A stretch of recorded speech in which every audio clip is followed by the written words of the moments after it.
surgery scar.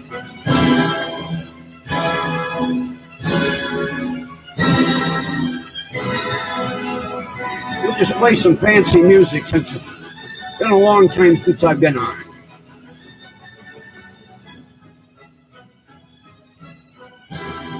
Yeah, it's been a long time. Matter of fact, been so long that basically I was going to do this last Sunday. And I got it all recorded. But yeah, the major problem, YouTube, which, you know, I can't fault them. But YouTube does like almost daily updates to their program. And with me being gone for 4 or 5 months, oh my God, it was like trying to learn Chinese. I had it all recorded. I went to edit it. That was no problem because when I record, then I transfer to another computer, which I do all my editing on. I got 2 computers. Both of them were given to me, and I was able to update them, and I thank both the people very much for. So this computer is strictly for recording my broadcast, okay? Then I transfer everything to the second computer and do the editing. Then it sounds confusing, but I transfer it back to the number 1 computer. Well, in order to post it, there's like 50,000 questions. And then if you don't edit it right, so all week was a learning experience. But like the title says, I'm going to give you a little story, and this is going on over 2 months of a problem that I ran into, okay? I recently needed some items, and I went into that helpful hardware store. And, you know, this store is freaking huge. I mean, you walk in and it's like,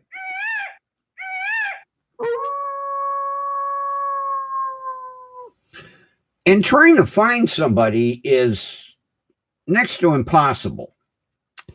So here's the start of the story, and bear with me because this might run a little long, but I just want to explain to everybody in today's world how HR, human resources, has turned into this Goliath that dictates to the corporation. It's not like back in the day, I'll say my day.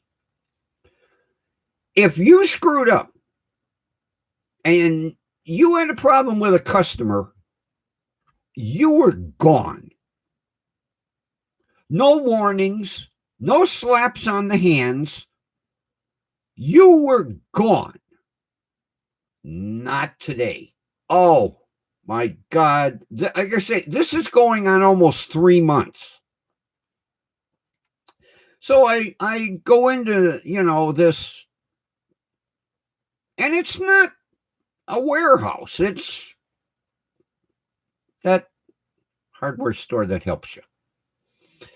So I go in, and like I say, it's like,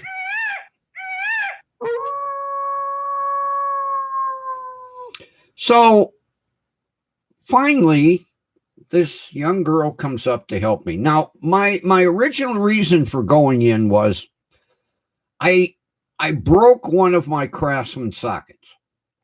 And as you know, Craftsman, like Snap-on, is lifetime guaranteed. So I says, I need this.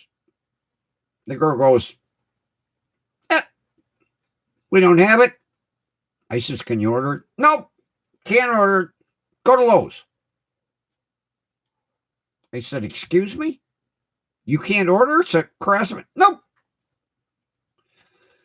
So, you know me. I got nothing better to do. So I call corporate.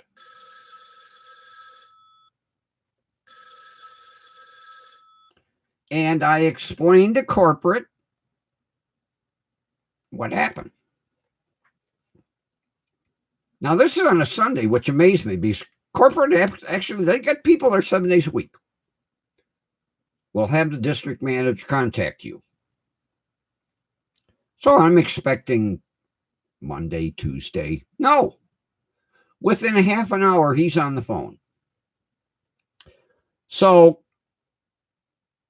he says to me, what do you need? I said, 13 millimeter, deep well, 12-point socket. I'll order it. It'll be there Wednesday. Outstanding. So he also informs me that he was going to be talking to the manager on Monday, and this young girl was told to apologize to me because she was totally in the wrong. Okay? So I go in on Wednesday.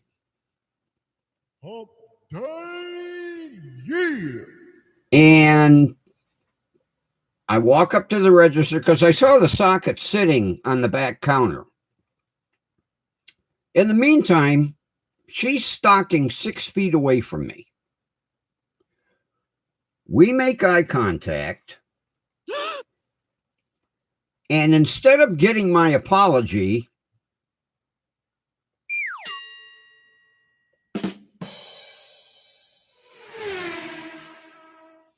she beats feet for the stock room. So, since I had the district manager's phone number in my cell phone,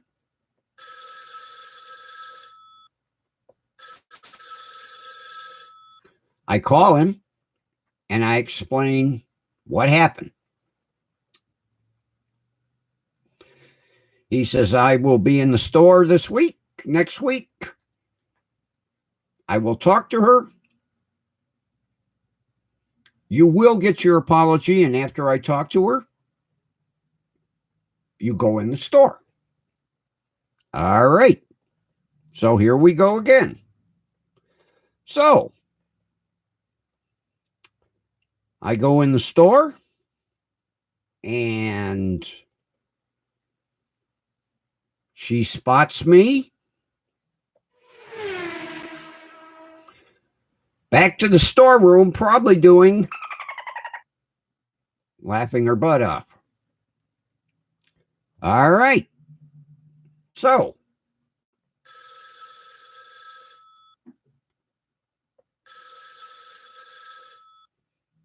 I call the district manager again. He says, all right. That's her first verbal warning. I will have the manager give her a verbal warning.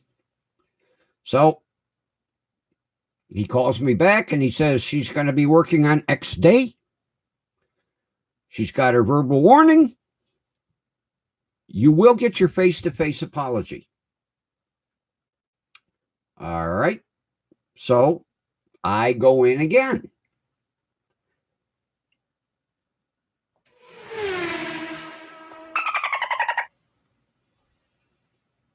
She spots me and back to the storeroom. So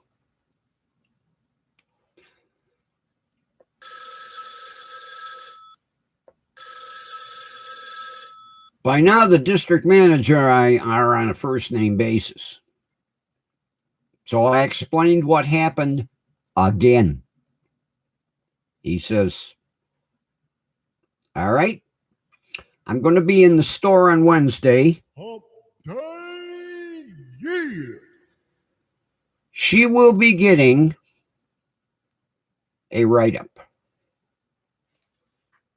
All right, we've had our verbal warning per HR and our write-up. Now we're getting our number one write-up. So he tells me to go in again. Now, this is starting to get ridiculous, driving back and forth for an apology. But I deserve one. I was treated like crap. The district manager agreed with me. The store manager, the assistant, everybody agreed. I deserve this apology. So I go in again.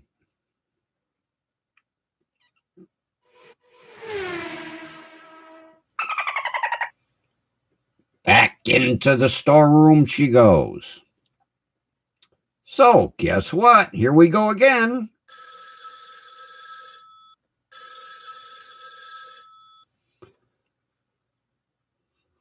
As he answers the phone, he says, please don't tell me you didn't get your apology. I said, no, no. And the assistant manager told me she was going to go in the back and drag her out. And I said, no, that's not the way it works. This is supposed to be a voluntary, face-to-face apology for treating me like shit. So I leave.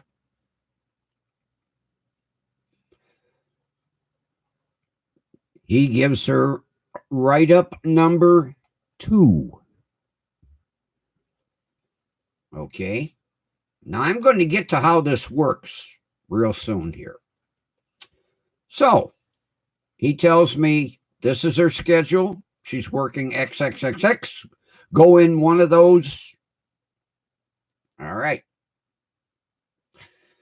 So I go in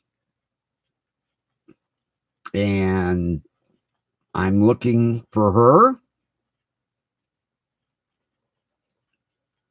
I says to the person at the cash register, where is so-and-so? She called off.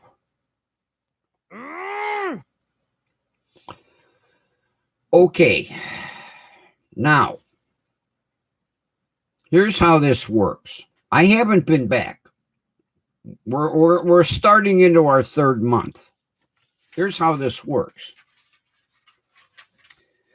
In order to be terminated, you need a verbal warning and 3 write-ups for the same specific item. Now, the district manager has told me she has some other write-ups and some other verbal warnings, not for this type of problem.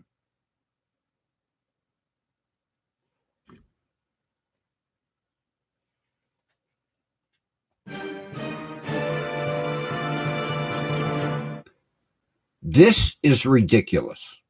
This is how HR is the Goliath that controls every major corporation today. And most of the time, after write-up number 3, HR will say, you know what? It's cheaper to keep her. Because there are a lot of these attorneys out there that are just begging to sue over wrongful terminations. So I need to go in next week because I need some bolts and nuts and some fittings and for a project that I'm doing. I already called the district manager to find out what her schedule is. And we will see if I get my apology or if she does another.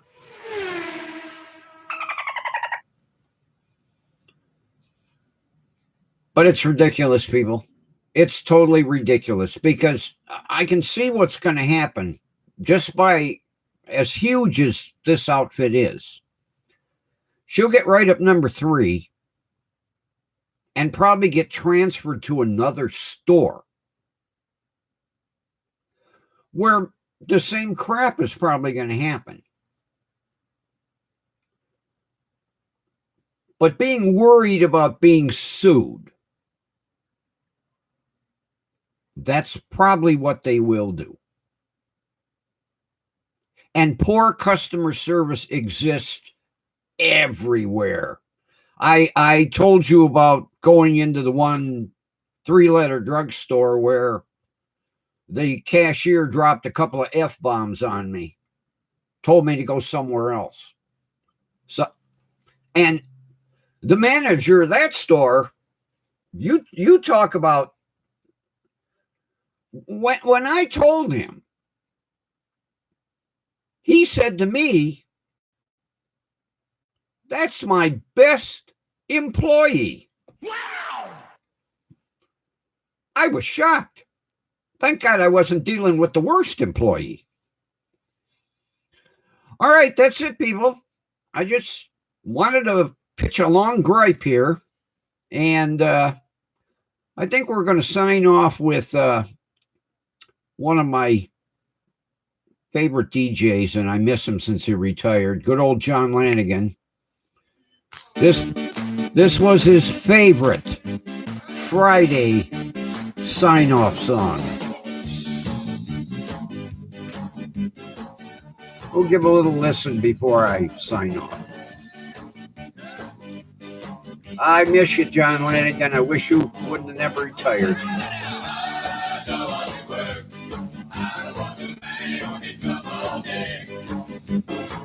Isn't that cool?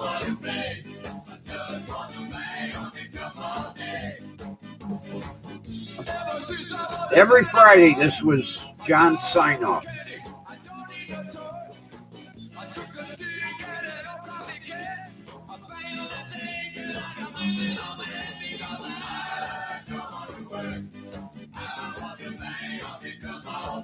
Can't see it, but there it is.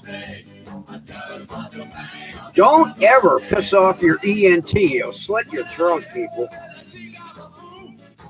All right, have a good one. See you next Sunday now that I got this worked out.